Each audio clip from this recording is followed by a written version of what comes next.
This week on Art in the Air features gifted mezzo-soprano Ola Rafalo about her many roles in opera and as part of the Lakeside Artist Guild. Next we feature Flamenco Chicago Dance Studio with its founder Rosetta Magdalen and her career in flamenco dancing. Our spotlight is on the Upsy Daisy Artisan Market happening every Sunday at Chesterton's Thomas Centennial Park.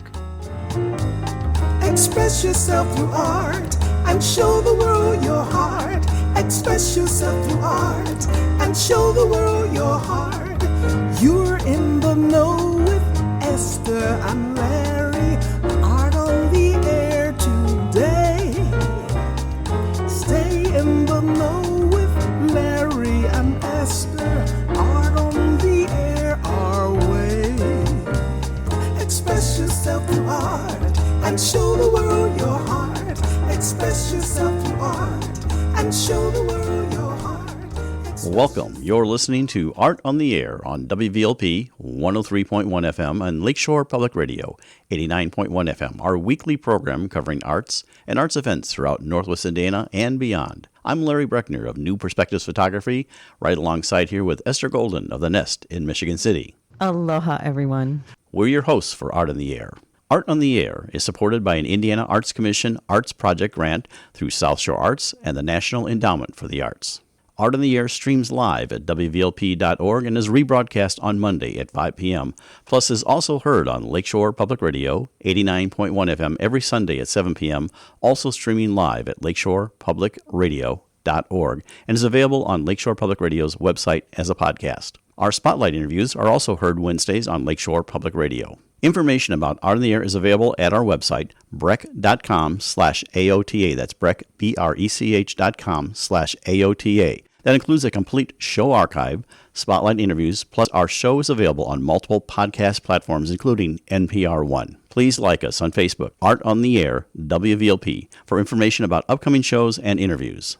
And we'd like to welcome to Art in the Air Spotlight. If you're ever in downtown Chesterton in the Thomas Centennial Park on Sundays, you'll now see the Upsy Daisy Market, which is a kind of a shopping experience for pickers, hunters, and artisans of various types.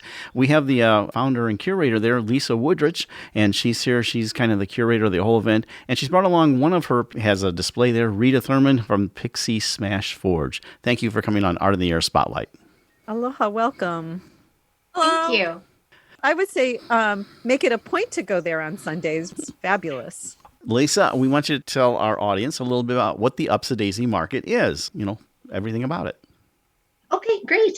So the Upsy Daisy Market is essentially an art to artifact market is what we're calling it. It is a contemporary urban style flea market with artists, artisans, collectors, pickers, sellers of antiques and vintage items.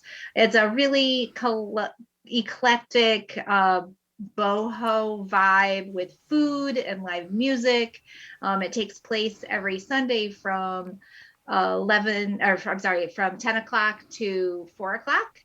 And it is at 220 Broadway in downtown Chesterton and throughout Thomas Centennial Park. And what type of artisans do you have there as a general rule?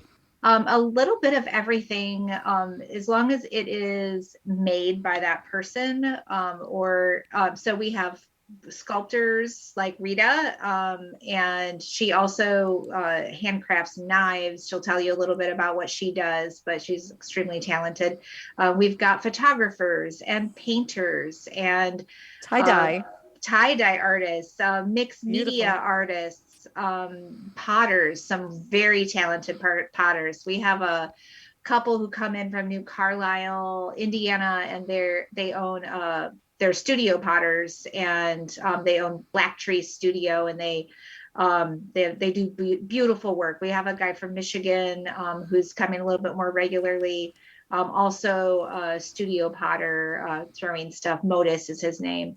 Then we've got a lot of people who do like craftier things, but we lean toward art. So so even the crafts people, like we do like fiber art. We've got let's see, what else do we have? Well, we've got a lot of people who sell antiques, everything from fine antiques to primitives and things like that. So a wide variety. And so, Rita, what a great name, Pixie Smash Forge. Can you describe how all of that came about? How you discovered blacksmithing? Roller derby for several years, and Pixie Smash was my roller derby name. And I kind of thought that went well with a forge because I wanted something sort of girly and sparkly, but also so Pixie Smash is kind of like a Hulk smash play.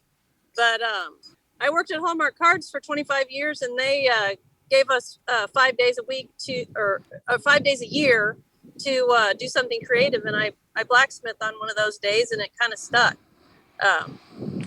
So I really like Upsy Daisy Market because I feel like it's a different kind of stuff than you normally see at craft fairs. I do the knives and upcycled animal sculptures, any kind of sculptures, and paintings. I do a lot of stuff, anything that's made out of stuff, and my knives are also made mostly out of recycled materials. So and then we're doing, I want to talk a little bit about the thing that we're doing where people can come and try their hand at blacksmithing. We've got a little setup where people can make a little knife out of a piece of a horseshoe. And that was very good. Where are you located at? My shop is in Winnemac, Indiana, right by the water tower in the Smith Motors building. Bob Smith, my stepdad, he and my mom had the small engine business here for years. So we've got a lot of metal to pick through to make things out of, which is really kind of awesome. And convenient. Very good. Well, Lisa, back to you. Tell us if there's an artisan out there interested in, getting involved with Upsy Daisy Market, how can they do that? You can reach out to us on social media. It would be at Visit Chesterton. You go to the Visit Chesterton site, or you can find us at the Upsy Daisy Market, or you can go to our website where our application is, www.visitchesterton.org. And what is the booth? What is the booth fee? It's $35 a week. And the price actually goes down if you buy a bundle. We wanted to make it very affordable for all artists, and so that we could get more people involved. Very worth it. It is very worth it, artisans, to go check it out because they have a really great crowd that shows up. The people that show up to get art there. It's just a different kind of craft fair. It's not, it's really different stuff. So check it out, artisans. Excellent. Thank you. Rita, tell us how people can find out about your on the web. I am on Facebook on Pixie Smash Forge and also on Instagram.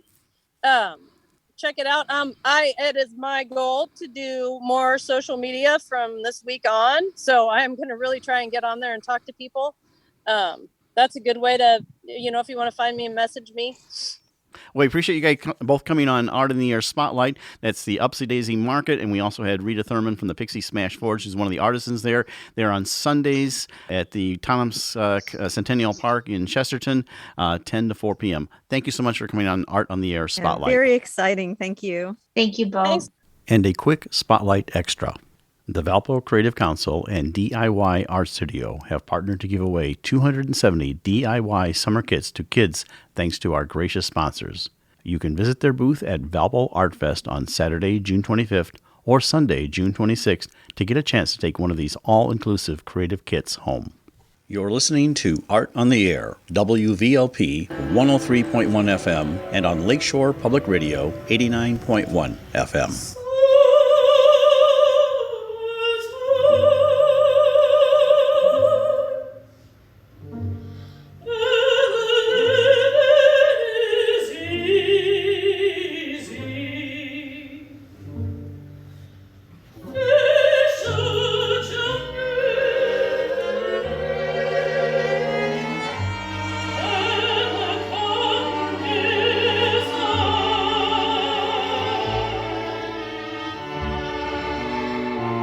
That was summertime. We would like to welcome Ola Rafalo to Art on the Air.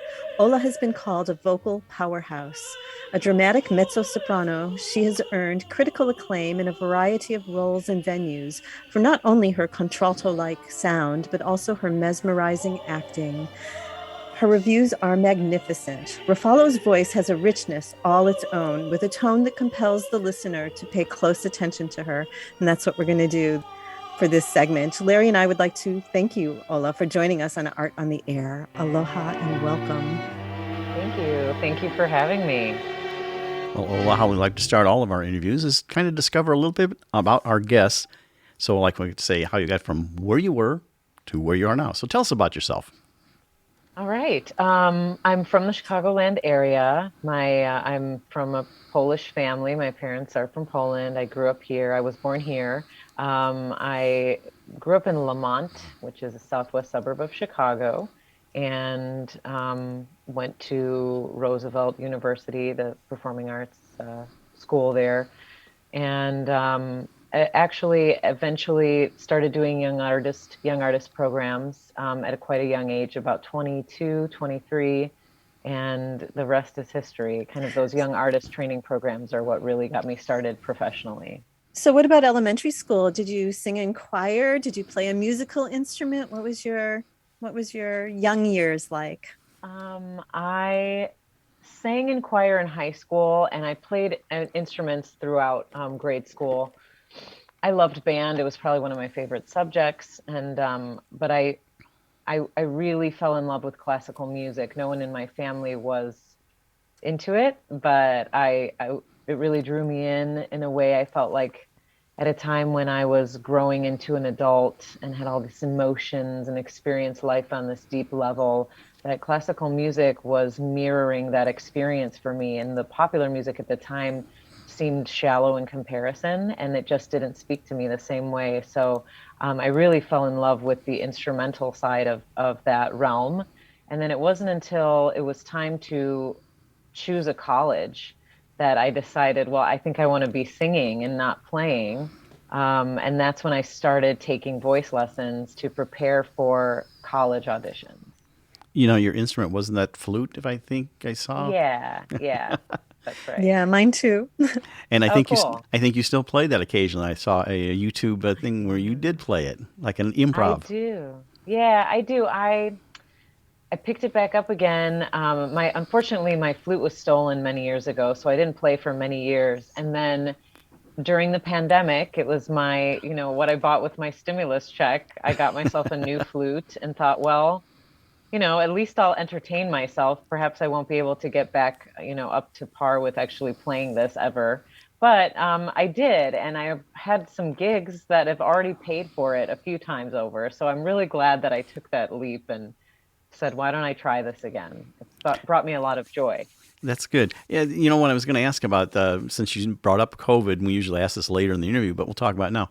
How did COVID impact you? Some of our artists and musicians, they kind of went into a shell, and others flourished. So tell us how COVID and the whole pandemic impacted you.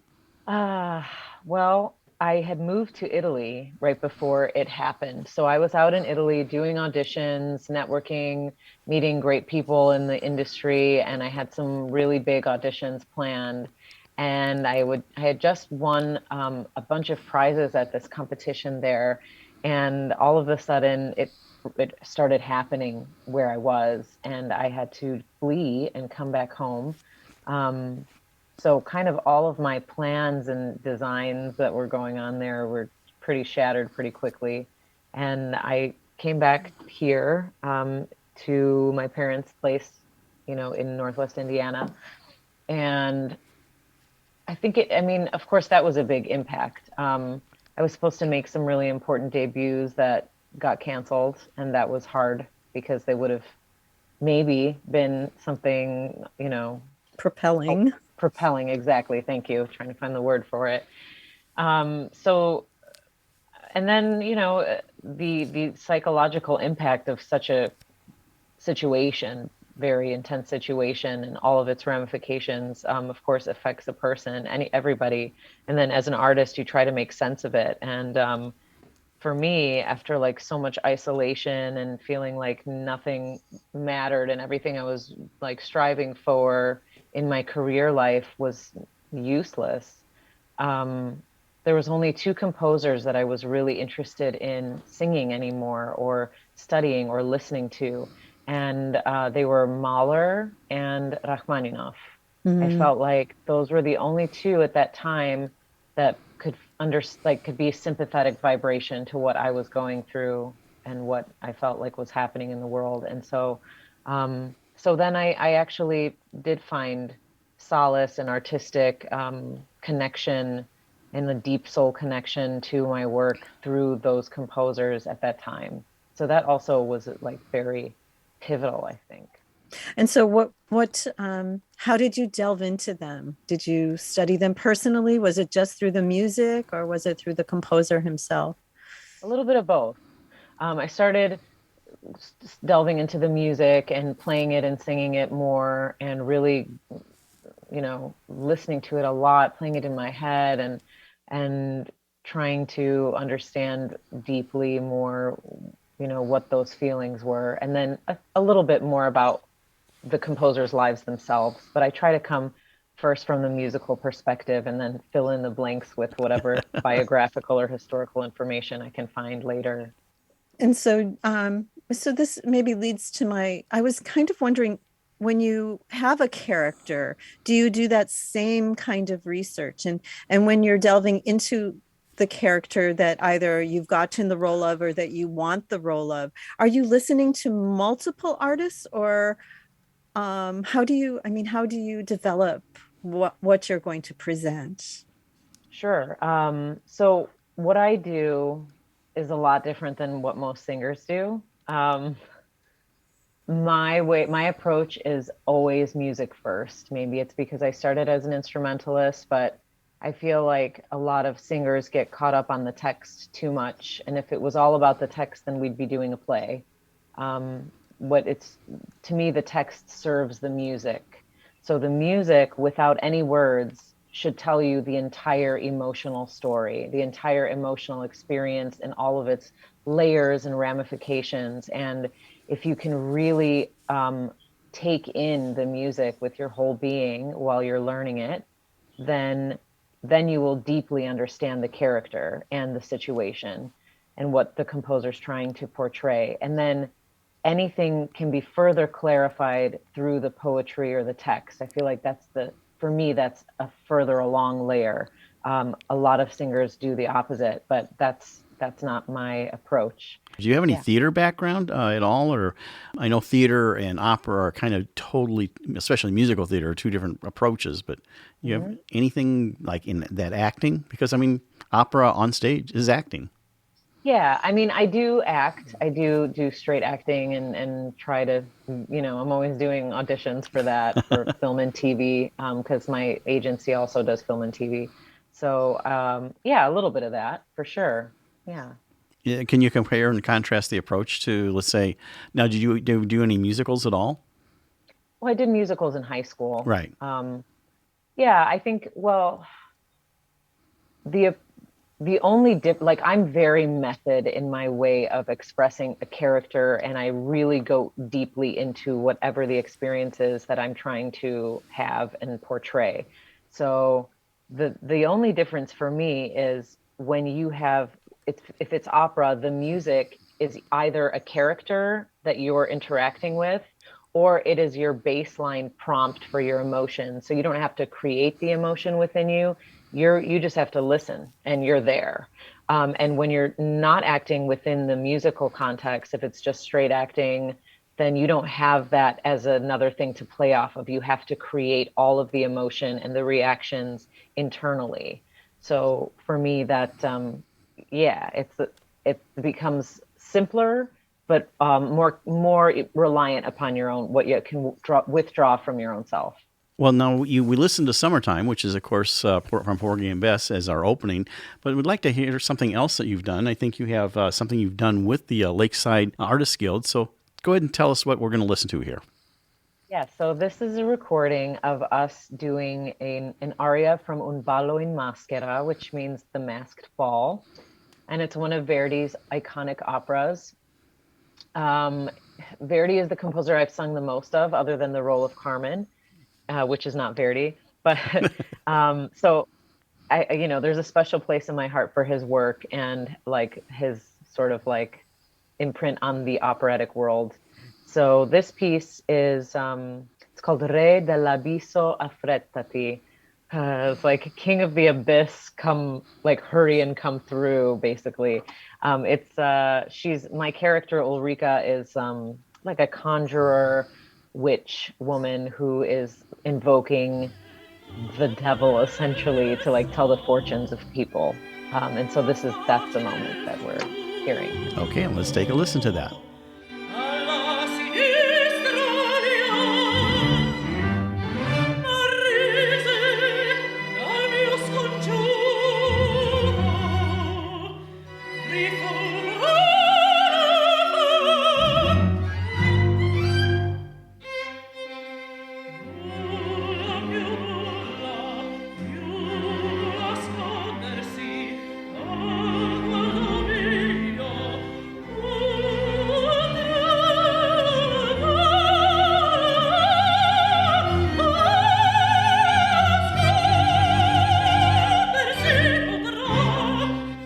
And we're back. That was just beautiful. Wow. Wonderful. Wow. Need almost seatbelts to listen to that. Thanks. So it is pared down very much so into the small ensemble. Our wonderful arranger, Benton Wedge, was able to take what would be a full orchestra and arrange it for this small group of instruments. So that's kind of an amazing thing that we can do. So what are you looking forward to doing? We hit the pandemic. Now that you're kind of out and about, what things that kind of got put on the back burner that you're ready to do for? Like heading back to Italy or? Oh, I don't even know yet. Like I said, everything got stopped in its tracks, and I feel like I would have to start all over again, which I've been so driven in my career and have been ready to make all the sacrifices to get ahead. And I also, after this pandemic, I'm a little bit slowed down, and I want to be a little bit more slow and deliberate about it. And I'm not really ready emotionally to go and get after it again like I had been doing before. So what is your heart's desire then? Of course I still want to continue with my career and, continue to sing this great music with amazing colleagues. And, that's the best feeling for me. Performing with a wonderful orchestra is like, there's nothing, it's an indescribable feeling. There's nothing that compares to that. So that's always my heart's desire. But I love, I was watching a lot of your videos, and the woman who plays piano for you with you is just so beautiful. And I was wondering, can you tell us maybe a bit I read about your, sort of a personal project, the Slavic repertoire that you're working toward, both of you. Yeah, absolutely. So her name is Irina Feoktistova. She's a wonderful, phenomenal pianist. I'm lucky to collaborate with her because she's, most pianists choose either they're going to be a collaborative pianist or a soloist, and those kind of lines do not get blurred once they make that choice. But she's one of those very rare entities that can truly do both. I mean, her playing is so expressive, so beautiful. So smooth. Yeah. I mean, so she's smooth. got a lot going on. Yeah. Mm-hmm. So I love making music with her. And kind of from the beginning, we had this connection. And we talked about how, there's been a lot of conflict in the Slavic world between all the different, regions. And for a lot of terrible history that has passed. And we talked about how in this country, once you come here, once you've been here for a long time, or you've been born here like me, those kind of things like kind of get not rewritten, but forgotten a little bit, because in a sea of many different cultures that is America, you find the commonalities within the Slavic culture with each other. So you're friends with people from Russia and Ukraine and Poland and Belarus and all these different, it's different over here, those conflicts aren't the same here.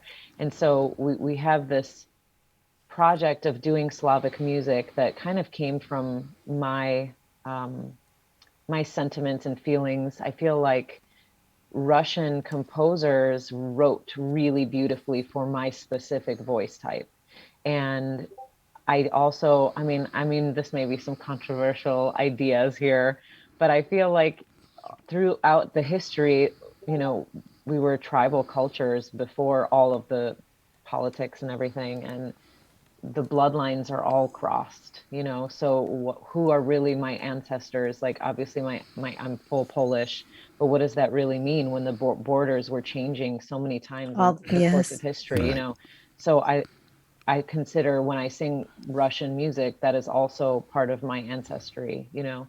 And so I wanted to do this project that is Rachmaninoff songs and Chopin songs to kind of pull in together those two worlds. And also the fact that I'm Polish and she's Russian, and we're kind of like, you know, doing both of those. I don't know. There's just something very you two blend natural so beautifully. You just blend so beautifully together. It's very seamless. So we would like to listen to a Chopin. Can you tell us which piece we're going to be hearing? Well, this is one of the Chopin songs, and you know, everyone knows his amazing piano compositions, and they're just so cool and just so beautiful. And he actually was so revolutionary in the piano world. And then you come to find out that he did not have a piano teacher for his young life. He studied music with a musician, because in the village where he lived, there were no pianists. So that's also a part of why he was so unique and why he changed the piano world, because he had to like do his own thing and write his own music. And so it has a very specific flavor. There's a lot of Polish folk element in his music, and we get to hear that sort of come through in this piece. Well, let's take a listen right now.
And we're back.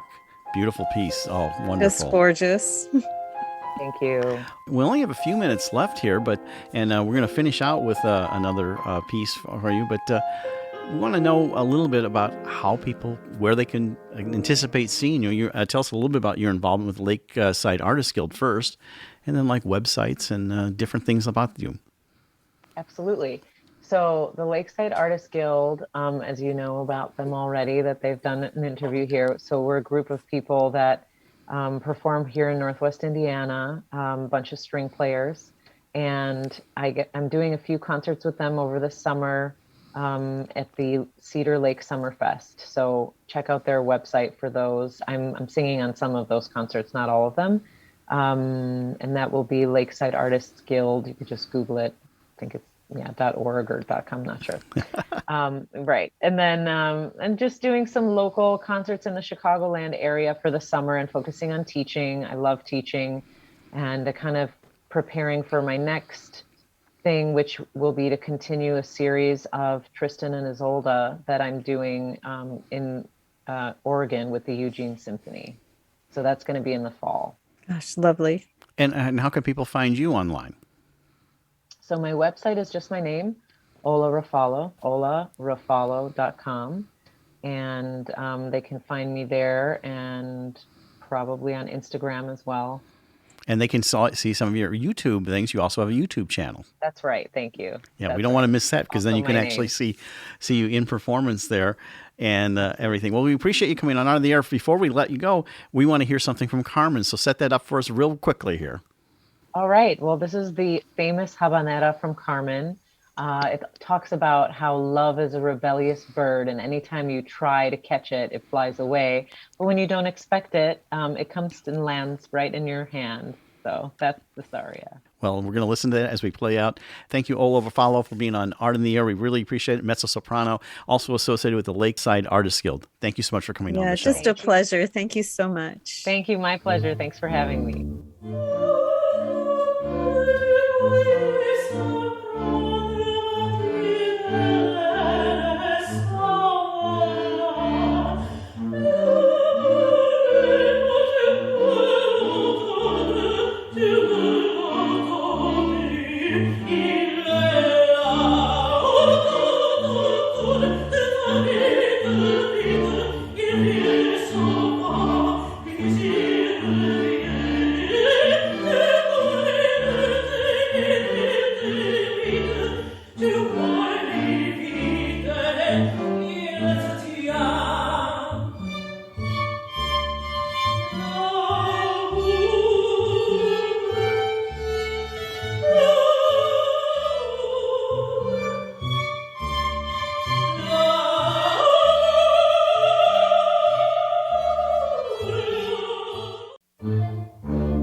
You're listening to Art on the Air, WVLP 103.1 FM, and on Lakeshore Public Radio 89.1 FM.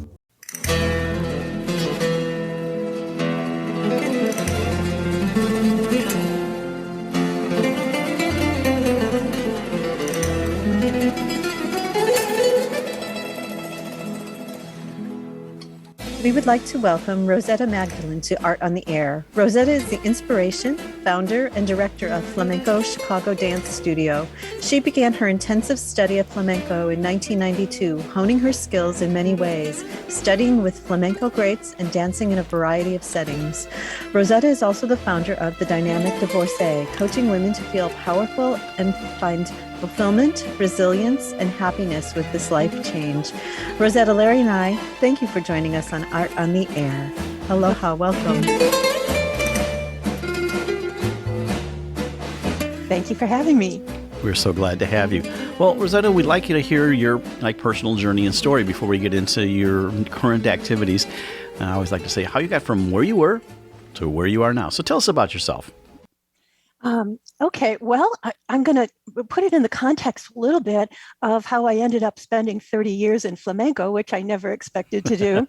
But it was just, so from childhood, from really early on, I was always listening to unusual rhythms in music. I had studied piano since I was a small child. I had a early lifetime in ballet and studying different forms of dance. But it was always about, to me, the rhythms of music, the sounds, how even through dance, how I could express myself through as many rhythms and sounds with my feet. As a kid, I did tap dancing as well. And so one of my earliest memories around this was when I discovered as a kid the low end of the FM radio dial, which was public radio.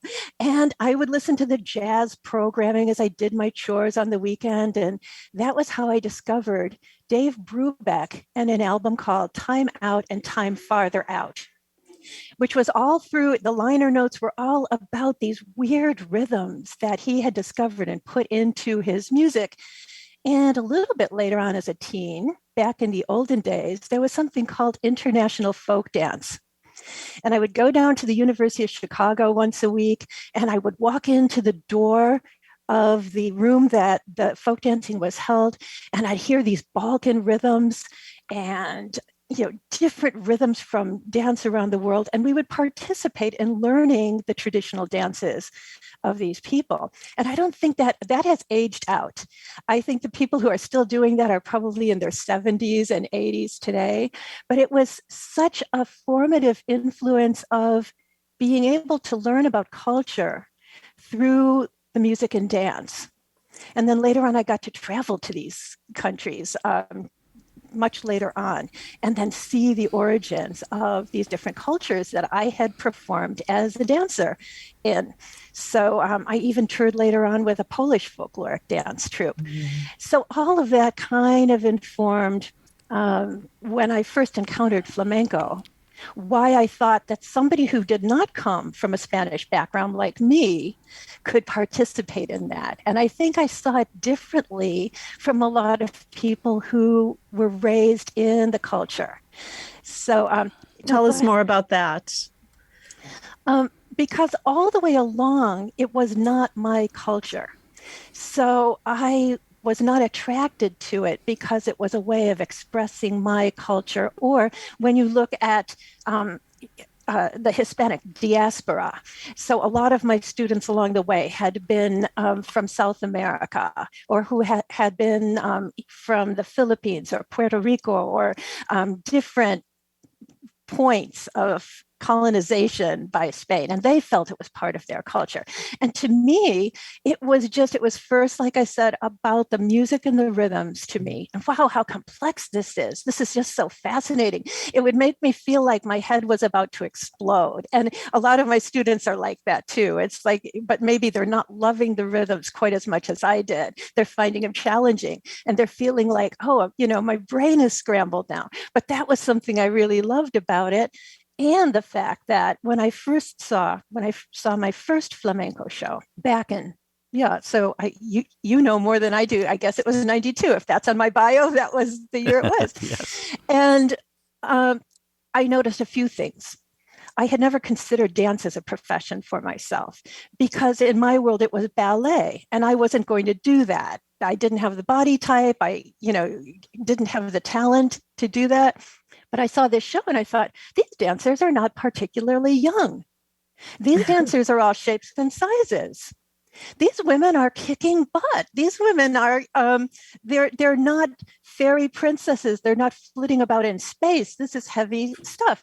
And that was similar to some of the other folkloric dance I had done in my life, but the other folkloric dances were more standardized. You were doing what everybody in the group was doing. You were not supposed to stand out. And flamenco, I thought, wow, this is about each individual standing out and expressing themselves in a unique way, even within a group performance. And I thought, wow, this could be powerful for people.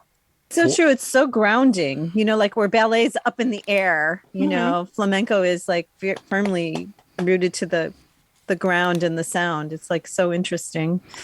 Can you describe, Rosetta, for an audience that doesn't know, what is flamenco dancing? I mean, give us obviously this is radio, so we can't visualize it, but, what people maybe misconceptions about it, but, what is it about? So textbook definition maybe would be that it is the indigenous dance of the melting pot, which was the south of Spain for 700 years. When there was the Moorish occupation, there are also Sephardic Jewish people there. There were the Gitanos, the Gypsies, and then there were the Spaniards. And so some part from all of those cultures went into what flamenco became. And I think most people would have a visual of what it is. It's people acting angry and stamping their feet. But really, it was an expression of, especially the people who codified flamenco were the Gitanos. So these were the gypsy people who we believe came originally from India. And so that's why you'll see some assonances, some consonances between traditional forms of East Indian dance and flamenco. The So you'll arms, see- especially the Yeah. arms and the arm movements. It's just so beautiful and fluid. But then one more thing, which maybe is kind of technical, but some people might enjoy, that the musical forms of flamenco, each musical form, of which there are more than 100, not all of which are danced, but of which there are many, each has its own key. And sometimes those keys are not traditional Western musical keys. Those are modal. That's modal music. That if you study music history, this goes back to the Greeks who codified those kinds of things. But each one of those musical forms embodies a certain emotion. So what that means to the students who dance this is that if they're going through something in their lives where they're experiencing a certain difficulty or a certain feeling, there's actually a musical form of flamenco that speaks to that, and they can dance it out within that form, which I found to be fascinating as I was learning it. In fact, this is not this way anymore, but when I first started learning, you could only wear a certain color costume for a certain musical form of flamenco when you were dancing it. So it wasn't that you wore whatever expressed yourself, it was keyed in to the emotion that was being expressed in that form. Now, you've So- trained other people in other dance forms, like I guess for opera, for Carmen and everything. Explain that process to take an existing dancer who's not familiar with that and training them up in how to do flamenco. It really depends. So with my ballroom dancing people, they already had some experience in the Latin dance form called paso doble. So they had a framework in which flamenco fits in, or that was inspired by flamenco. So in that case, it's what elements have to be in this choreography if they're competing. So it's getting the body style and feeling and letting them apply that to what they actually have to do in their dance. And then for theater, when you're dealing with actors are the best dancers in the world, according to me, because they're already going to be embodying the character. And so then we just have to give them whatever they needed in terms of the musical that we're doing. We have to give them the movement that they need, but it's within the context of their character. So you've traveled kind of all over the world for instruction. So can you kind of run us through that journey, how you found your mentors and your instructors? Okay, well, my most important teachers were here in Chicago. And then I would do some few weeks at a time study, mainly in Sevilla. But I don't consider those to be my important teachers. That gave me, it was not what they taught in Spain. It was the way of life, and it was just observing how they moved. It was the flavor. Observing their attitude toward life. And I would say most of what I teach now, I taught myself, which I also teach my students to do. I always tell them the most important teacher you're ever going to have is yourself, because you're the only person who can take all of these influences that you're learning from various teachers and various workshops and experiences and apply them to your body. Because we can admire other dancers, but they might not be the physical type that we are. They may not be, we may not have the same emotions that they have. So we can't bring out something. I think imitation for a while can be important. I think we should try to emulate the artists we admire. But ultimately, it's this great journey of bringing all of that together and getting quiet and still and going, okay, who am I now? How does all of this funnel through me and come out as the unique representation of who I am? And I think that's really important, whether you ever set foot on a stage or you never do, because it's your relationship with yourself. You're listening to Art on the Air, WVLP 103.1 FM, and on Lakeshore Public Radio 89.1 FM. So how much of it is created, we'll say, choreographed, where it's specifically different moves in time, and ad-libbed? Is there a certain amount of each that goes, like when you're playing with a specific music? So that's really interesting, Larry, because in my first 10 years of flamenco, probably, what was always drilled into us was this is an improvisational dance form. It's made up in the moment. And believing that, it can be really intimidating when you're a young dancer coming up, or not necessarily young, when you are a student learning this for the first time. And what I found was that is not really true. It depends on what you consider improvisation to be. Because really what improvisation is, as I was saying to Esther, it's kind of the accumulation of everything you ever learned, and it resides somewhere in your brain and comes out when it's not consciously expected to come out. So is that improvisation? Yes, it is, but it's not as intimidating as it may seem, because if you practice for hours and hours over years and years, a lot of material lives inside you. And you may not even remember where you first learned it, but it will come out. It's very interesting because the music is so passionate. So do you ever get so lost in the music, then it changes where you started from with the dance? And I think that would change with a partner, because then you've got a bit of choreography in there. Is there room then to get caught up in the music because you've got you're responsible for somebody else in that dance?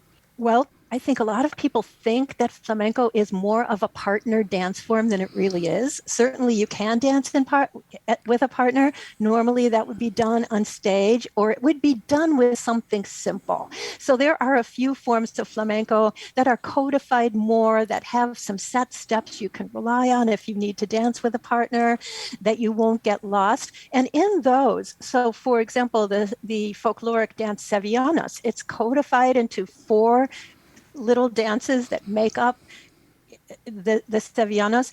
But within that, there's a lot of room for improvisation and surprising each other with what is he going to do? What is she going to do? And so long as you have certain things that stay in the same place, there is, even in the partner situation, sometimes in a partner dance, one person will dance one verse, they'll come together, and the other person, just like a variation in ballet where the male dancer will do his variation and the female dancer, So yes, there is room for that. But also, yes, you can get so lost in the music, or a lot of times when you're with live musicians, they play something you don't expect to hear.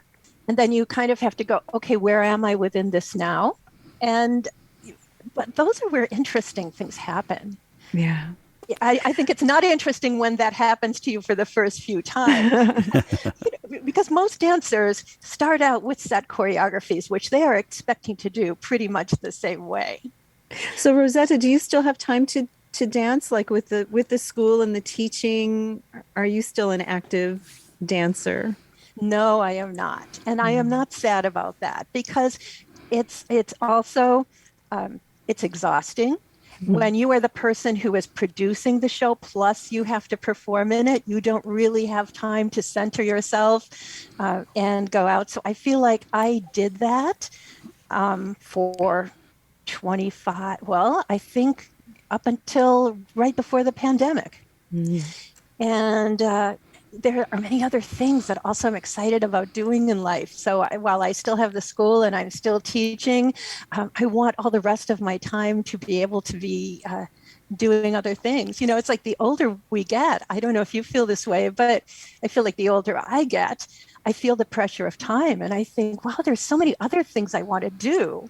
So that's where I am right now, but I'm happy to still be teaching. With the pandemic, you went to online teaching. And so is that still, I noticed recently that you're back to in studio, but do you still have that online? Yeah, people say they want to come back, but what people say and what they actually do often do not bear much of a resemblance. So yeah, we're doing once a month workshops, and there's a page about that on my website. But we're still doing. I do 2 classes a week that are for students with some previous flamenco experience, and those are done through private Facebook groups and online with replays available. And this gives so many things to students that they had been bugging me for years before the pandemic. People wanted to whip out their phones and record my class. I'm sorry, no, that's not going to be happening. But now they have it, and now they can replay that. So they have access to the current 6-week session of classes and the previous. So they've got a lot of material they can draw from. And if the opportunity ever happens, if we have enough students who want to come into the studio, of course. Tell us the process of how an online class would work. I mean, it seems like that, sometimes, we're all in this new Zoom era, but tell us how that would work and how you can interact and get the same type of feedback and immediately like you would if you were in the studio. It's not going to be immediate, but often in a live class, it's not like students are interrupting every moment and stopping the flow of class. So we do them through private Facebook groups, and they can comment live. And about 3 or 4 times during the class hour, I will come in and check on those comments and answer concerns. Because we have the Facebook group that's there all the time, I can come in and do special videos if somebody needs a little extra help. So, and they have the community together. However, it's not the same as 3D. So it just depends on what your learning style is, I feel like. So just quickly, we touched on the pandemic, but how did it affect you personally? And you had to kind of shut down and everything. Did you find it was a creative period for you, or was it one where you kind of withdrew into yourself? Different people react differently to being shut down like that. Well, to me, withdrawing into myself and being creative are one and the same. I am an introvert, so I was not thrilled that we were in a pandemic and a lot of people were suffering. But for me personally, it was just a wonderful time, and I got to try something new and start to teach students all over the United States online versus just in Chicago. So I guess with all things, there are difficulties and blessings. Hopefully, if we see it that way. So what does the future look like? You just mentioned that, people are not really ready to come in for the in-studio. So how do you think you're going to grow it, or do you want to, or do you have other plans, other directions? No, I don't think there's really growth, because what I have found is flamenco is an aging art form right now, whereas most of my students were grad students in their 20s when I first started 20 years ago. And now I would say average age of our students is 40s and 50s, with a few people in their 30s. I've got 1 or 2 in their 20s. So the numbers are not there because things are changing. And but I love being able to serve and give more chance for expression to our older students who maybe have never had a chance to do that before. So I'm happy. Is it easier to work with someone who's had dance experience versus someone who's maybe kind of a novice at dancing? Yes, it is. And fewer and fewer people have previous dance experience. So in my generation, lots of people studied ballet and did all of that. But now people usually in their youth really do sports and less of the arts. So, but I love teaching people who have never danced before. They come at it with completely new eyes to how they see it. And so, and they don't feel like they have to make it look pretty. Nobody taught them that that dance has to be pretty or delicate, not at all. So. We just have about 1 minute left. We especially want you to share with our audience how they can find out about you in case they want to take classes or just learn more about you personally. So tell us about like websites, Facebook, how to get in touch with you. Okay, so if you can put this in, if you have show notes, this would be good because this is a mouthful for people to have to type in. But our website is flamencochicago.com. And so that would be the first place to go and get on my email list, because that's how you're going to learn about things that sometimes don't show up on the website. So also Facebook, we have a business page on Facebook, which is facebook.com/Flamenco Chicago. And where are you located at if you want to see in studio? 2914 West Belmont Avenue, which is a couple blocks west of Belmont in California. Excellent. Well, we appreciate you coming on Art in the Air. Rosetta Magdalen from Flamenco Chicago, and you can see her at those websites she gave, and we'll also have a link here. Rosetta, thank you so much for sharing your story on Art in the Air.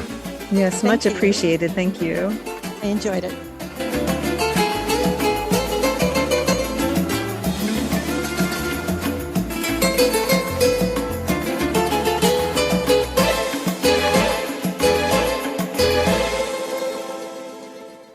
You've been listening to Art in the Air, and we'd like to thank our guests this week on WVLP 103.1 FM and Lakeshore Public Radio 89.1 FM, our weekly program covering arts and arts events throughout Northwest Indiana and beyond. Art in the Air is heard every Friday at 11 a.m. and rebroadcast Monday at 5 p.m. on WVLP. Art in the Air streams live at WVLP.org and is rebroadcast on Monday at 5 p.m. Plus is also heard on Lakeshore Public Radio, 89.1 FM every Sunday at 7 p.m., also streaming live at lakeshorepublicradio.org and is available on Lakeshore Public Radio's website as a podcast. Our spotlight interviews are also heard Wednesdays on Lakeshore Public Radio. Thanks again to Greg Kovach, WVLP station manager, and Tom Maloney, vice president of radio operations for Lakeshore Public Radio. Our theme music is by Billy Foster with a vocal by Renee Foster. Art in the Air is supported by an Indiana Arts Commission Arts Project Grant and the National Endowment for the Arts. Underwriters for Art in the Air, Walt Breidinger of Paragon Investments and Marilyn Levan, Arts Patron. Art in the Air is always looking for financial support. We'd like to thank our current supporters. If you're looking to support Art in the Air, Esther and I especially would invite you to become an underwriter of this program in particular. We have information on our website at breck.com/AOTA. You can find out support information there. So don't just be an Art on the Air listener. Become a supporter or underwriter in whatever amount you're able to do so we continue to bring you this great content and this great local programming. And like I say every week, don't give till it hurts. Give till it feels good. And you'll feel so good about supporting Art on the Air.